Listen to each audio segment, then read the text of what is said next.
جہانگیر ترین صاحب جو ہیں انہوں نے سوچا کہ ان کے ساتھ ملاقات کرنی ہے، اور جہانگیر ترین صاحب جو ہے پہلے اس کے لیے شیخ رشید صاحب سے کہلوایا گیا کہ وہ باتیں شروع کریں کہ کوئی حرج نہیں ہے ملنے کا، اگر شہباز شریف صاحب مل سکتے ہیں چودھری حضرات کو 14 سال کے بعد تو آپ کا تو بڑا دوست ہے وہ، تو آپ بھی اس کو مل سکتے ہیں، مرم پٹی کر سکتے ہیں۔ تو وہ جہانگیر ترین نے سوچا، میرا خیال ہے کہ یہ اب مجھے بلائے گا یا پوچھے گا تو میں کیا کہوں گا، تو میرا خیال ہے ان کی ویسے طبیعت تھوڑی سی ناساز تھی، انہوں نے کہا چلو نکلیے اور جا کے دور ہو جائیے تاکہ یہ اگر بلائے بھی تو میں نہ بات کروں۔ اچھا، وہ بھی اپنی جسے کہتے ہیں نا خود مختاری اپنے ہاتھ میں رکھے ہوئے ہیں، جیسے چودھریز نے اور سارے الائز نے اپنی خود مختاری اپنے ہاتھ میں رکھی ہوئی ہے، ایک طرف ان سے بات کر رہے ہیں، دوسری طرف اپوزیشن سے بھی بات کر رہے ہیں۔ جہانگیر ترین صاحب بھی، میرا اپنا خیال ہے جہانگیر ترین صاحب ان سے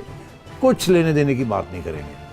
اگر وہ اتنے دکھی ہیں کہ وہ اس کو معاف نہیں کریں گے، تو اس لیے جہانگیر ترین صاحب دور ہو گئے ہیں کہ یار میرے تک پہنچے ہی نہ، نہیں تو پھر میں شرمندہ ہو جاؤں گا، کل کو کہنے لگا کہ میں تمہارے گھر آ رہا ہوں ملنے کے لیے، بڑے رکھ رکھاؤ ہوتا ہے نا، تو پھر کیا وہ جہانگیر ترین کہے گا مت آئیں،